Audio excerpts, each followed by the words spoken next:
Et salut les amis, c'est Pat Perroni de Mix-moi tout.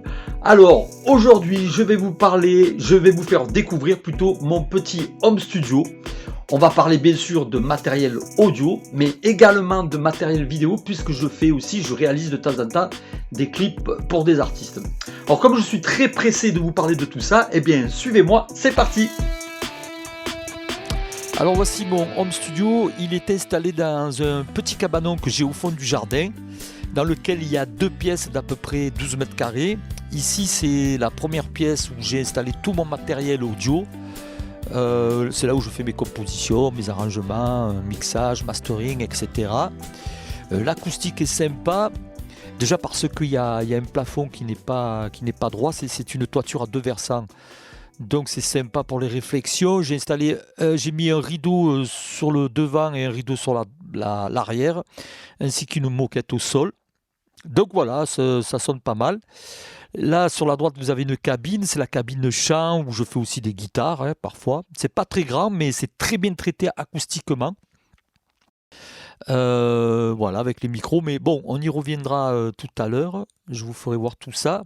Et là maintenant je vous fais voir, il y a la deuxième pièce où je fais parfois des batteries. Bon, alors quand je fais des batteries, je rajoute des rideaux quand même sur le côté. Sur la porte du fond vous avez une salle de bain, toilette. Et là c'est tout mon matériel vidéo et de montage. Voilà, je me mets dans cette pièce pour faire le montage vidéo. Mais on va y revenir plus tard. Bon allez, je vais vous faire voir donc le matériel que j'utilise. Pour cela, on va partir du signal entrant. C'est-à-dire, on va commencer par les micros. On va faire comme si on enregistrait une voix. Donc voilà, alors là vous avez les micros. Bon là il y en a deux, j'en ai d'autres aussi, mais je vous fais voir ces deux-là.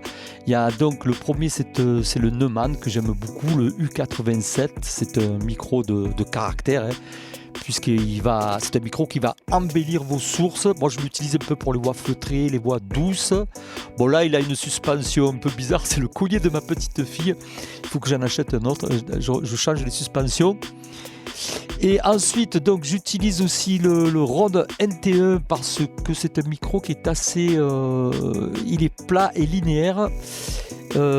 C'est un micro très transparent quoi. Il est très proche de la réalité. Je l'utilise plus pour les voix un peu agressives, les voix de rock, flamenco. Voilà, alors contrairement à son petit frère le Rode NT1A, je sais plus si c'est le NT1A, qui lui il colore un peu trop les voix à mon goût. Celui-là il est parfaitement plat. Alors voilà, donc le signal rentre dans ce micro et je le récupère dans ce préampli qui est un préampli SSL. Je vous mettrai quand même le lien dans le descriptif si vous êtes intéressé. Voilà, c'est un préampli quand même qui vous permet de monter dans la catégorie supérieure par rapport au préampli qu'on a dans les cartes son ou les préamplis à 500 €. Là c'est un préampli, je ne sais plus combien il fait, un peu plus de 1000 €. Mais vraiment vous avez un son pro.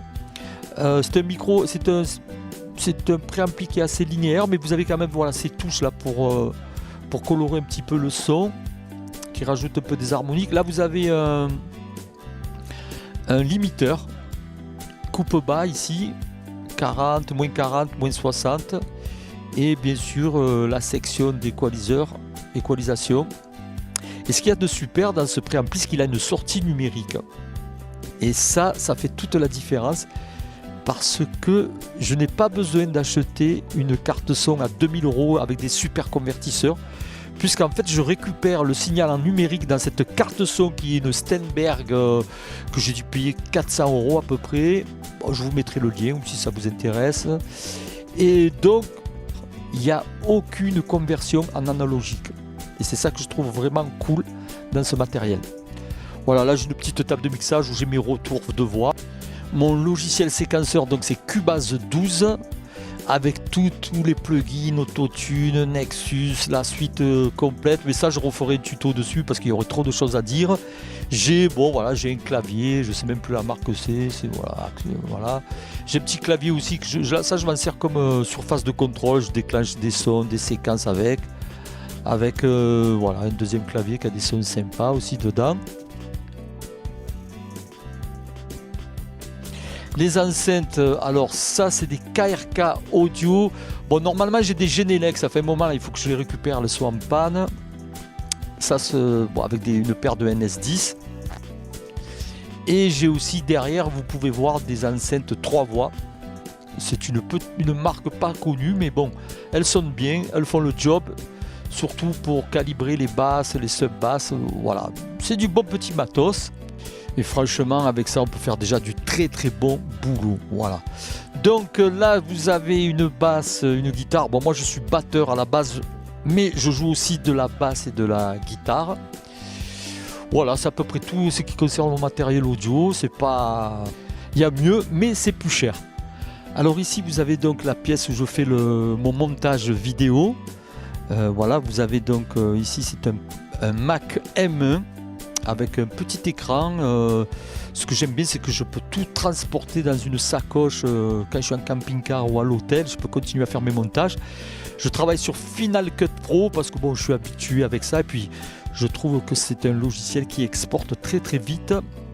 Oui, là, vous avez une enceinte Bluetooth. Ça, c'est pour avoir le retour quand je fais les clips en extérieur, le retour audio avec les batteries, les pieds, voilà. Là, vous avez une caméra, c'est un Canon M50 4K. Et dessus, il y a un objectif Sigma qui est magnifique. C'est un objectif qui ouvre à 1.8. C'est le Sigma 1835. Vraiment, qui fait des images magnifiques. Ici, vous avez le drone. C'est un Paro Anafi. Voilà, avec sa télécommande. C'est sympa. Et là, j'ai un gimbal. Un stabilisateur Ronin DJI SC2. Voilà, c'est à peu près tout pour le matos vidéo.